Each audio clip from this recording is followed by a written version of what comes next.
ሰላም ሰላም ውድ የቻናላችን ቤተሰቦች ይህ የምትሰሙት የዛና ማራኪ ገጽታ ፕሮግራማችን ሲሆን ዞትር ወደ እናንተ የሚደርሰው እንግዲህ የኢንትራንስ ቲፓችን ከዛሬ ጀምሮ እንግዲህ ዛሬ ቀን 16 ነው።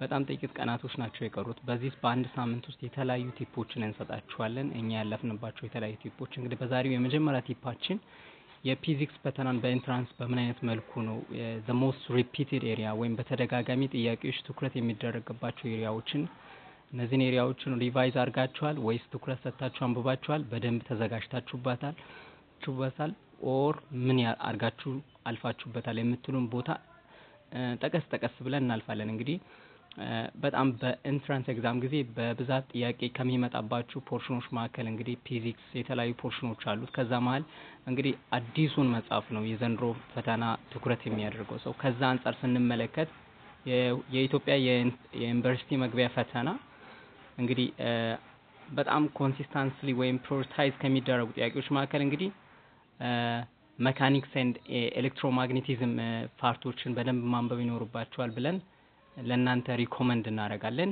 እነዚህ ሁለቱ እንግዲህ which make together 40% ያህል ጥያቄዎች ከበር ይደረጋሉ። ሜካኒክስ ላይ ስንመጣ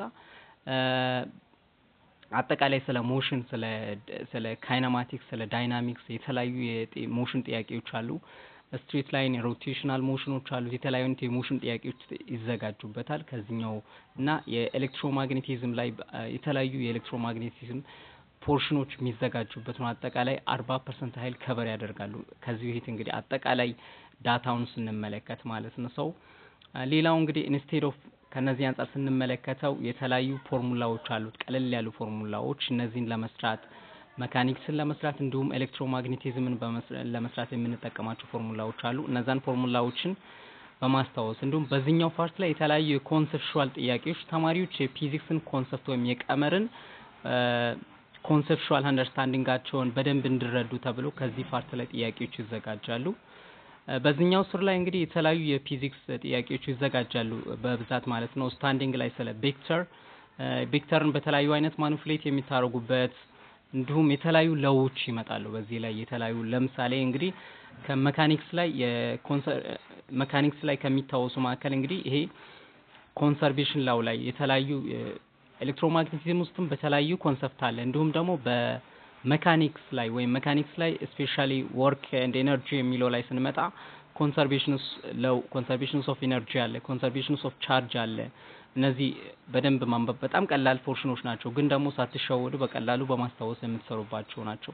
በጣም ሃይሊ ሪፒትድ የሆኑ ኤሪያዎች ነው አሁን የነገርናቸው ያለ ነው። እነዚህን ኤሪያዎችን በቀላሉ ክለሳ የምታደርጉ ከሆነ ፊዚክስን በቀላሉ የምትሰሩበት ፓርቶች ናቸው። ሁሉ ጊዜ አንድ ተማሪ ማወቅ አለበት ተብሎ ከሚጠቀሱ ፖርሽኖች መካከል በየአመቱ ጥያቄ አይቀርም። ስለ ቬክተር፣ ስለ ሜካኒክስ እንዲሁም ደግሞ ስለ ኤሌክትሮማግኔቲዝም አንድ ተማሪ ወደ ዩኒቨርሲቲ ከመግባቱ በፊት ማወቅ አለበት ተብሎ የሚገመቱ ፖርሽኖች ስለሆኑ በእነዚህ ላይ በደንብ እንድትዘጋጁ ሪኮመንድ እናደርጋችኋለን።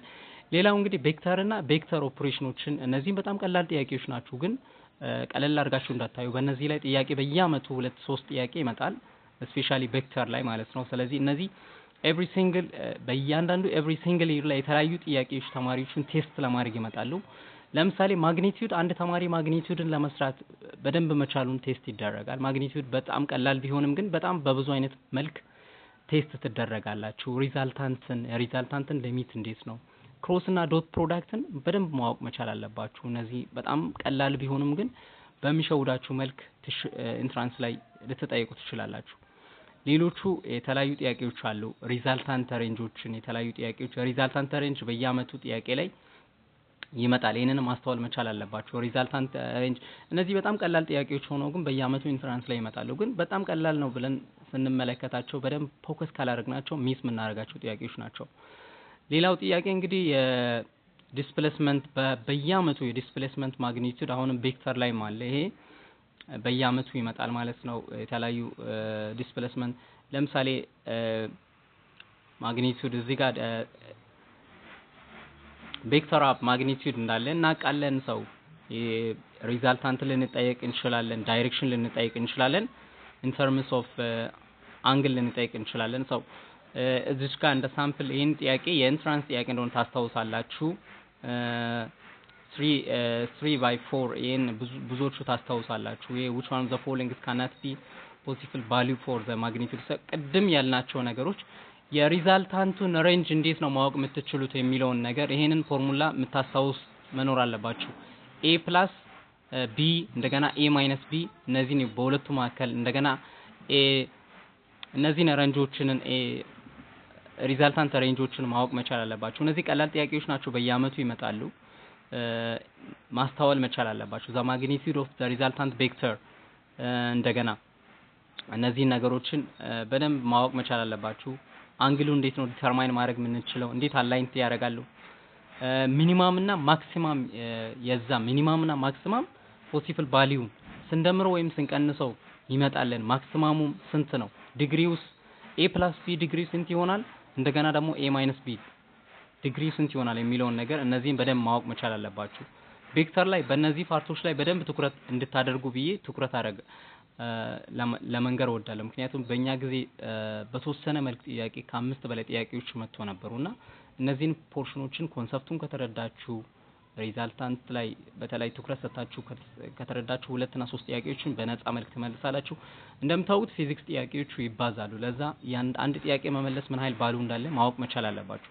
ሌላኛው እንግዲህ በየአመቱ የተለያዩ ጥያቄዎች ይመጡበታል። ፕሮጀክታይል ሞሽንን ሁላችንም ፎከስ ልናደርገው ይገባል። ፕሮጀክታይል ሞሽን የተለያዩ ጥያቄዎችን ስንሰራ ቀለል ያሉ ጥያቄዎችን ግን ደግሞ በጣም ኮንሰፕቹዋል በሆነ ጥያቄዎች ልትጠይቁ ትችላላችሁ። ስለዚህ ይሄ ነገር በነገራችን ላይ ዩኒቨርሲቲ ፍሬሽማን ኮርስ ላይ ቢጠብቃችኋል። ግን ፕሮጀክታይል ሞሽን ጥያቄዎች ስፔሻሊ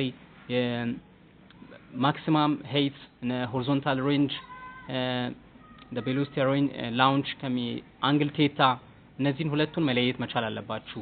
ማክሲመም ሄይት እና ሆሪዞንታል ሬንጅ እና ማክሲመም ሄይትን እነዚህን ሁለቱን ጥያቄዎች ትጠየቃላችሁ ማለት ነው። እኔ እዚህ ጋር አሁን ጥያቄ ልጠይቃችሁ ወይም ጥያቄ ልንሰራ ሳይሆን እነዚህን ፖርሽኖችን በደንብ ትኩረት ሰጥታችሁ ልትሰሩ ይገባል ማለት ነው። ልነግራችሁ ነው የመጣሁት ማለት ነው፣ ያው ካለኝ ኤክስፒሪየንስ። ሌላው ደግሞ ቅድም ያልኳችሁ መካኒክስ ላይ እንግዲህ ብዙ አይነት መካኒክስ በራሱ በብዙ አይነት ነው የሚከፈለው። ከዛ ውስጥ እንግዲህ ኮንሰርቬሽን ኦፍ ለው የተለያዩ ለዎች አሉት። ኢምፐልስ መካኒክ ሞመንተም ብዙ ጥያቄዎች ባይሆንም 3-4 ጥያቄዎች ግን ደግሞ ደስ የሚሉና ኮንሰፕቹዋል በሆነ መንገድ የምትሰሯቸው ጥያቄዎች ኢምፐልስን በተመለከተ አሉ። ኮንሰርቬሽንስ ኦፍ አፍተር ኮሊዥን እና ቢፈር ኮሊዥን እነዚህን ጥያቄዎችን የምትመልሱበት ሁኔታዎች ይኖራሉ ማለት ነው። እንደገና ደግሞ ኢምፐልስን በምትሰሩበት ሰዓት ላይ የኮሊዥኑ ዳይሬክሽኑን የተለያዩ ጥያቄዎች ኮንሰፕቹዋል በሆነ መንገድ ትጠየቃላችሁ። የእነዚህን ማስተዋል መቻል አለባችሁ። ስፔሻሊ ወርክ ኤንድ ኤነርጂ እና ዳይናሚክስ ላይ ካይነማቲክስ ላይ ያሉትን ጥያቄዎችን በደንብ መስራት አለባችሁ።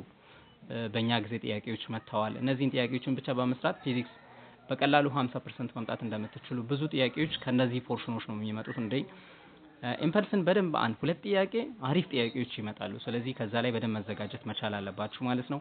ሌላኛው ደግሞ ኤሌክትሪሲቲ እና ሰርኪዩት፣ ስለ ኤሌክትሮማግኔቲዝም እና ሰርኪዩት በየአመቱ ጥያቄዎች ይመጣሉ። ክሮፍስ ላው ይመጣሉ።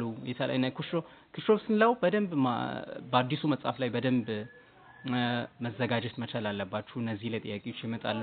ሲሪየስ እና ፓራላል የተለያዩ ጥያቄዎች አሉ። እዚህ ጋር ኮንሰርቬሽንስ ኦፍ ላው እዚህ ጋር አለ፣ ዳይናሚክስ ላይ አለ፣ ካይነማቲክስ ላይ አለ፣ መካኒክስ ላይ አለ። እዚህ ጋር ደግሞ ኤሌክትሮማግኔቲዝም ላይ ኤንድ ሰርኪዩት ላይ አለ።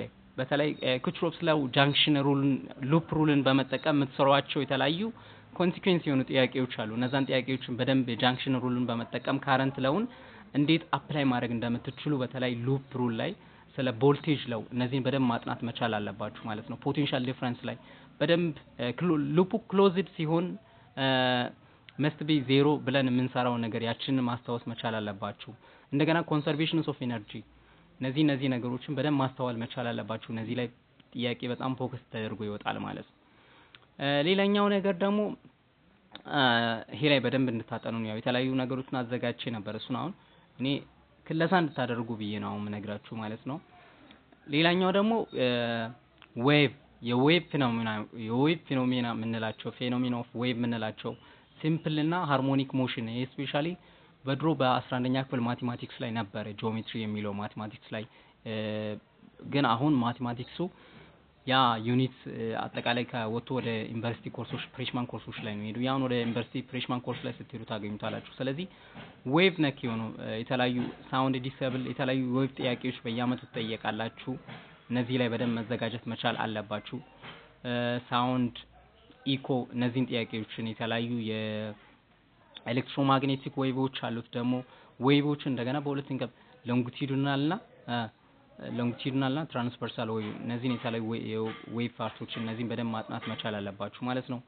እነዚህ እንግዲህ በየአመቱ ጥያቄዎች ይደጋገማሉ። ተማሪዎች በየአመቱ የማይመለሱ ጥያቄዎች የተደጋገሙ ይመጣሉ ማለት ነው። ጥያቄዎቹ በነገራችን ላይ የሚደጋገሙት ለምንድን ነው? በተለያዩ ባቾች ለምሳሌ 16 17 አሁን እናንተ 18 ባቾች ላይ የምትወስዷቸው ፈተናዎች በየአመቱ በየባቾች ላይ ጥያቄዎች በብዛት በዳታ የማይመለሱ ከሆነ እነዛ ጥያቄዎች የመመለስ ሪፒትድ የመሆን ቻንሳቸው በጣም ሃይ ስለሆነ የተለያዩ ጥያቄዎች ይደገማሉ። እነዚህ ፓርቶች ሞስት ፕሮባብሊ ከበር ያደረገ ተማሪ 50% ፊዚክስን የማምጣት ቻንስ አለው ማለት ነው። ፊዚክስ በጣም ቀላል ቢሆንም ግን እናንተ ፎከስድ ሆናችሁ ቀለል ያሉ ጥያቄዎች እንዲሁም በሚሸውዱ መልክ ይዘጋጃሉ። እነዛን ጥያቄዎችን መስራት የምትችሉ ከሆነ 50% በማምጣት ወደ ዩኒቨርሲቲ መግባት ቻንሳችሁን ሃይ አኪዩሬሲ እንዳለ መስማት መቻል አለባችሁ። ከዛ በዘለለ የፊዚክስ እነዚህ ፓርቶች ላይ ትኩረት ማድረግ መቻል አለባችሁ። የመጨረሻው ብዙ ጊዜ የ9ኛ የ10ኛና የ11ኛ ክፍል የመጨረሻ ዩኒት ላይ ያሉት እነዚህ ስለ ዌቭ የሚያወሩ ስለ ዌቭ ከነዛ ፓርቶች ላይ ስፔሻሊ ጥያቄዎች ይዘጋጃሉ። እነዛንም በደንብ ፎከስ ማድረግ አለባችሁ። ብዙ ጥያቄዎች አይዘጋጁም። 2 እና 3 ጥያቄ ግን ኢንትራንስ ላይ 2 እና 3 ጥያቄ ማጣት ምን ያህል ቫልዩ እንዳለ ማወቅ መቻል አለባችሁ። ምክንያቱም ጥያቄ ፊዚክስ ብዙ ጊዜ ይባዛል እና አሁን በድሮ እንኳን 2 በ2 ነበር። አሁን በ1.56 50 እና 60 ጥያቄዎች ነበሩ የሚዘጋጁት። በእኛ ጊዜ 50 ጥያቄዎች ናቸው የተዘጋጁት እና ስለዚህ ፈተናችሁ ኦንላይን ቢሆንም ያው ጥያቄ ትጠየቃላችሁ። አሪፍ ጥያቄዎችን ቀለል ያሉ ጥያቄዎች ትጠየቃላችሁ። ቀለል ያሉ ኮንሰፕቹዋል ጥያቄዎች ላይ ፎከስ አድርጋችሁ እንድትዘጋጁ ነው። ይህ የኢዛና ማራኪ ገጽታችን ሲሆን የኢዛና ማራኪ ገጽታ የፊዚክስ ቲፓችንን በዚሁ እናጠናቃለን። የተለያዩ ሪፒትድ የሆኑ ጥያቄዎችን እዛላችሁ ሰሞኑን እንመጣለን። እንግዲህ እስከ የዘንድሮ ኢንትራንስ ተፈትናችሁ እስክትጨርሱ ድረስ አብረናችሁ ነው። እጅግ በጣም እናመሰግናለን።